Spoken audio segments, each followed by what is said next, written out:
Assalamualaikum warahmatullahi wabarakatuh. Nama saya Kurnia Anisya Maharani, NIM T2019-1093. Baik, dalam video kali ini saya akan menjelaskan tentang pendidikan dan gender. Mata kuliah sosiologi, di mana pendidikan itu sendiri ialah usaha sadar dan terencana untuk mewujudkan suasana belajar dan proses pembelajaran agar peserta didik secara aktif mengembangkan potensi dirinya untuk memiliki kekuatan spiritual keagamaan. Nah, pendidikan ini yaitu termasuk salah satu usaha untuk meningkatkan mutu pendidikan ya, secara optimal. Nah, pada era globalisasi, di mana kemajuan teknologi itu semakin berkembang dan peran perempuan itu sangat berpengaruh bagi Indonesia, salah satunya. Kemudian salah satu perubahan atau pengaruh perempuan yaitu adalah negara yang baik dan kemajuan zaman, di mana pada zaman dahulu yang namanya perempuan itu masih dianggap remeh dan masih diragukan kemampuannya karena seperti wanita dianggap lemah, tidak memiliki potensi, tidak memiliki ide atau pikiran. Itu salah satu gambaran di mana keadaan perempuan pada saat masa dulu. Nah, namun pastinya kita sudah mengenal yang namanya sosok R.A. Kartini, di mana beliau adalah pahlawan yang merubah nasib para kaum wanita atau mengangkat derajat manusia. Nah, cobalah kita lihat dari zaman sekarang. Kita mengenal dan mengetahui perempuan-perempuan hebat dan kita mengambil peran perubahan luar biasa bagi masyarakat. Tentunya kita tidak boleh mengesampingkan para pahlawan wanita pada zaman dahulu. Tentu masyarakat Indonesia pada umumnya pasti mengenal sosok putri yang sangat mulia yang sungguh besar mempunyai cita-cita yang tinggi, yaitu R.A. Kartini, ibu kita R.A. Kartini, di mana kaum wanita dan kaum laki-laki pada zaman sekarang sudah bisa dikatakan sama derajatnya atau sama-sama memiliki hak kebebasan untuk berpendidikan. Nah, beliau merupakan salah satu pahlawan wanita Indonesia yang rela berjuang untuk memperjuangkan emansipasi wanita di masa penjajahan. Nah, beliau ini, Ibu R.A. Kartini ini, wanita cerdas yang terdidik yang memiliki harapan atas kesamaan gender. Di masa lalu, wanita memang tidak memiliki harga diri, tapi kita tidak boleh mendapatkan perbedaan antara laki-laki dan perempuan, di mana laki-laki dan perempuan sama-sama memiliki hak untuk mengambil keputusan, hak untuk berpendidikan, hak untuk mengeluarkan pendapat. Intinya tidak ada perbedaan kependudukan dalam wanita dan laki-laki seperti itu. Nah, selanjutnya yaitu pengertian gender. Nah, gender itu sendiri adalah dalam kamus-kamus bahasa Inggris atau kamus bahasa Indonesia tidak dibedakan dengan pengertian jenis kelamin. Nah, namun arti dari gender ini adalah dijelaskan para ilmuwan sosial untuk menjelaskan perbedaan perempuan dan laki-laki yang bersifat bawaan sebagai ciptaan Tuhan yang bersifat bentukan budaya dan dipelajari dan disosialisasikan sejak kecil. Kemudian dapat disimpulkan bahwa gender sebagai perbedaan peran, fungsi, status, dan tanggung jawab pada laki-laki dan perempuan sebagai hasil dari bentukan konstruksi sosial budaya yang tertanam lewat proses sosialisasi dari satu generasi ke generasi lainnya. Nah, konsep gender itu sendiri adalah membedakan perempuan dan laki-laki secara kultural atau perempuan dipandang sebagai sosok yang emosional, cantik dan keibuan. Nah, sementara laki-laki disebut rasional, kuat dan gentle. Nah, yang artinya adalah dari pengertian kedua tersebut adalah gender sebagai perbeda antara kaum perempuan dan kaum laki-laki, di mana kaum laki-laki secara kultural dan kaum perempuan dipandang sebagai sosok yang emosional. Nah, kita lanjut ke tentang problematika gender dalam pendidikan. Nah, pada problematika ini permasalahannya adalah kurangnya fasilitas untuk melanjutkan pendidikan ke jenjang yang lebih tinggi. Mengapa? Karena pendidikan sekolah dasar lebih banyak dibandingkan dengan sekolah lanjutan, baik itu sekolah pertama maupun sekolah lanjutan atas. Seperti itu. Nah, tapi tidak semua wilayah terdapat sekolah lanjutan.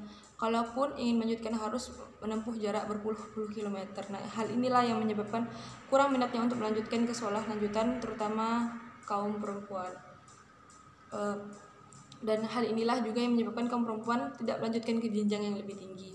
Nah, secara tidak langsung akan timbul permasalahan gender di sini. Nah, hal ini disebabkan karena secara naluri seorang perempuan masih enggan untuk meninggalkan rumah yang terlalu jauh hanya untuk menempuh pendidikan lanjutan. Selanjutnya adalah kesetaraan gender dalam pendidikan, di mana kesetaraan gender ini dalam pendidikan yaitu keamanan kondisi antara perempuan dan laki-laki untuk memperoleh kesempatan dan hak-haknya. Sama yang barusan saya bilang adalah hak untuk berpendapat, hak untuk mengambil keputusan, hak untuk melanjutkan pendidikan, hak untuk mengejar cita-citanya, seperti itu. Nah, sebab ada juga hak dalam bidang politik, sosial, ekonomi, sosial budaya, pertahanan dan keamanan, serta pendidikan. Kesetaraan gender ini juga meliputi penghapusan diskriminasi, ketidakadilan struktural baik terhadap perempuan maupun laki-laki. Nah, sedangkan keadilan gender adalah suatu proses dari perlakuan adil terhadap perempuan dan laki-laki. Nah, kesetaraan gender ini dalam bidang pendidikan memang harus terwujud karena pendidikan merupakan bagian dari beberapa aspek yang berhak dinikmati perempuan. Namun tidak dipungkiri persoalan gender memang muncul di dalam dunia pendidikan. Nah, untuk mencapai kesetaraan gender dalam dunia pendidikan, masyarakat tidak bisa membedakan laki-laki dan perempuan. Mengapa? Karena dikarenakan pada zaman sekarang orang perempuan mampu menyetarakan diri dengan laki-laki dan memiliki emansipasi wanita. Contohnya, salah satu contohnya adalah di mana sekarang sudah banyak yang namanya ketua yang diduduki oleh perempuan. Contohnya seperti menjabat sebagai ketua daerah, seperti itu.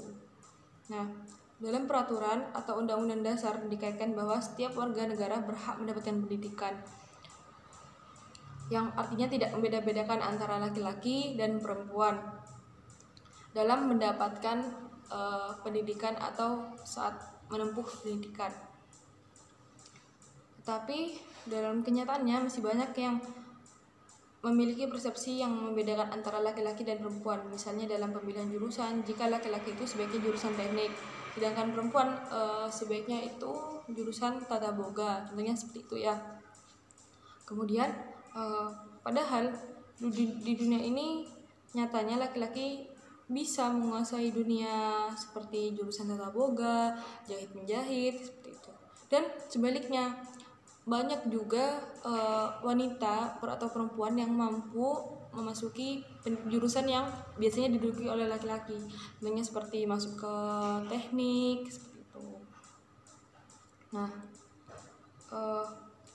wanita yang menjabat sebagai pilot bisa jadi itu sebagai wanita yang bisa menyetarakan antara laki-laki dan perempuan. Kesetaraan gender dapat dicapai ketika setiap orang mempunyai kesempatan yang sama dan memiliki kebebasan untuk menentukan dirinya. Nah, keadilan dan kesetaraan inilah yang kita upayakan untuk menjadi tujuan utama untuk mencapai kesejahteraan, untuk membangun keharmonisan kehidupan bermasyarakat dan bernegara. Nah, tentu saja untuk membangun keluarga berkualitas, inilah yang menjadi titik poin tujuan pendidikan di masa depan. Nah, kesamaan gender antara perempuan dan laki-laki yaitu hendaklah sama-sama memperoleh kesempatan serta hak-hak sebagai manusia agar mampu berperan untuk berpartisipasi dalam kegiatan politik, ekonomi, dan sosial budaya. Nah, dalam hal inilah seorang laki-laki memiliki kebebasan untuk menentukan profesi apa, juga sebaliknya perempuan juga memiliki kebebasan untuk menentukan profesi apa yang ia hendaki. Nah, jadi perempuan juga bebas untuk memiliki kesempatan kemana dia harus mengejar cita-citanya, seperti itu. Nah, masyarakat umum tidak boleh lagi membedakan antara kebutuhan dan pekerjaan laki-laki dan perempuan, juga harus membuka seluas-luasnya bidang apa saja yang ditempuh oleh seseorang tanpa ada batasan. Nah, hal ini dimaksudkan untuk meminimalisir kesenjangan sosial dan masyarakat yang memberikan perbedaan, sehingga lambat laun bisa mewujudkan cita-cita bangsa untuk tidak membedakan antara laki-laki dan perempuan. Nah, komitmen tersebut harus dipertegas dalam kesepakatan dalam membentuk peraturan dan undang-undang oleh negara agar mencapai kesetaraan gender dalam semua jenis jenjang pendidikan.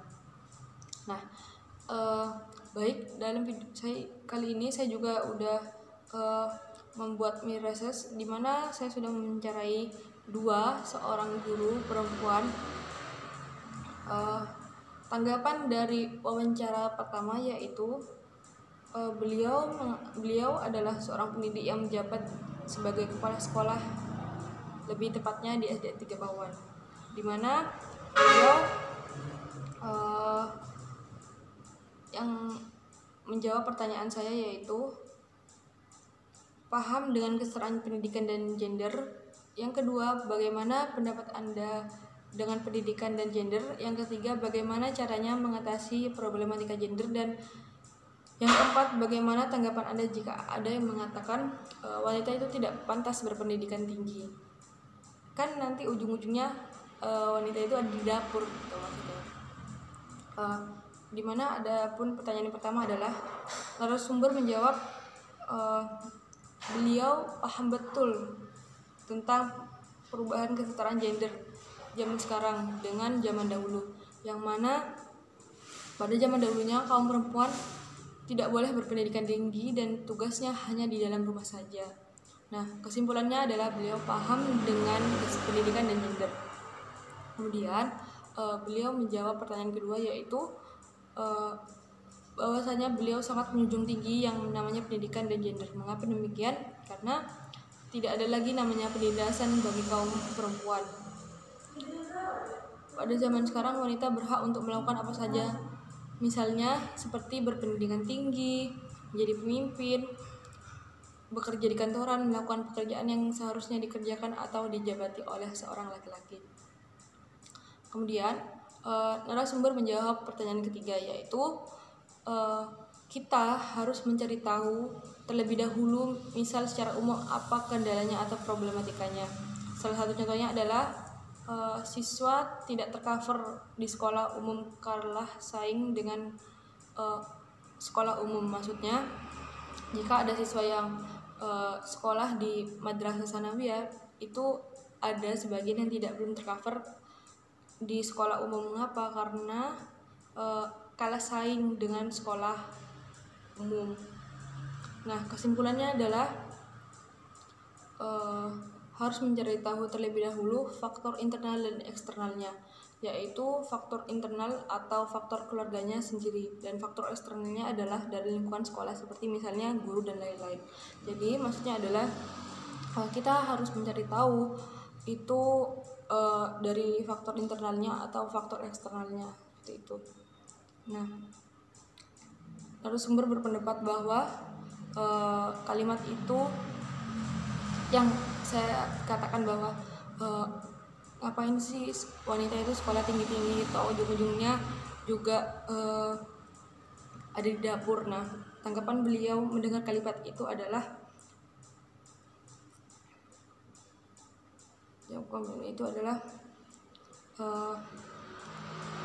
belajar beliau mendengar kalimat itu adalah tanggapannya kalimat itu sudah tidak pantas lagi karena pada era globalisasi sekarang sudah tidak ada lagi perbedaan yang signifikan antara laki-laki dan perempuan.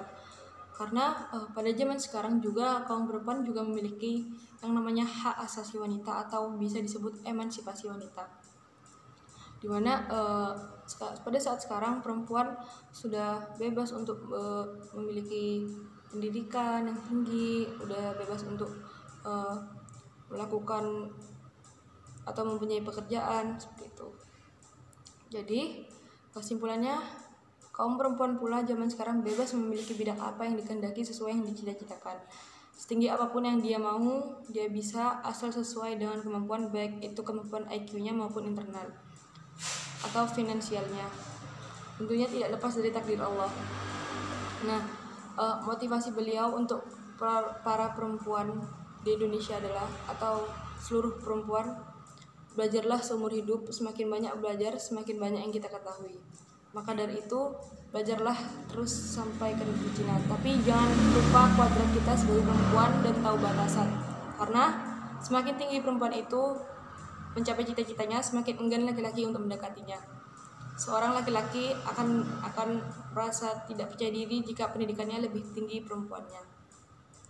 Selanjutnya yaitu narasumber yang kedua adalah beliau juga paham betul apa itu pendidikan dan gender. Itu yang pertama. Kemudian yang kedua,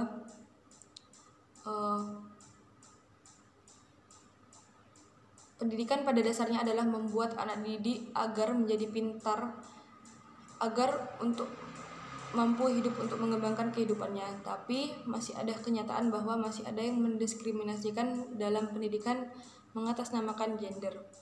Kemudian yang kedua adalah harus menetralisir seminim mungkin perbedaan gender untuk menempuh suatu pendidikan agar perbedaan gender tidak terlalu terlihat, dan kurikulum nasional harus netral antara laki-laki dan perempuan. Dan diharapkan akan muncul tempat yang mengulangi masalah ketidakadilan gender, perlindungan anak. Segala permasalahan dan solusi yang sudah diungkap akan segera teratasi. Nah, yang keempat yaitu apabila dalam sebuah rumah tangga istrinya lebih besar pendapatannya akan menimbulkan masalah yang seharusnya tidak terjadi. Kita harus berprinsip bahwa rezeki, jodoh, dan maut Allah yang menentukan. Hanya dapat saya sampaikan, kurang lebihnya mohon maaf. Assalamualaikum warahmatullahi wabarakatuh.